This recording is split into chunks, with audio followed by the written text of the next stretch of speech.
Heartbroken and sad? Time to order a giant combo of fried chicken to eat your feelings away. Crunching on that greasy skin feels so good, satisfying the hunger and the anger instantly.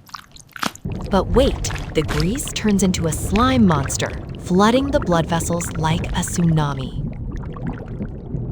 Traffic jam. The red blood cell cars are stuck in the sticky mess. Drivers are honking like crazy, holding up signs asking, "For real? Is this traffic jam actually happening?" General heart is pumping furiously, turning purple trying to push the blood through. Suddenly, chest pain hits, gasping for air, sweating buckets. That comfort food just turned dangerous. Emergency! Drink hot lemon tea immediately to clear the blockage. Hit like if you want a healthy heart. The lemon acid stream rushes in, dissolving the grease monster instantly.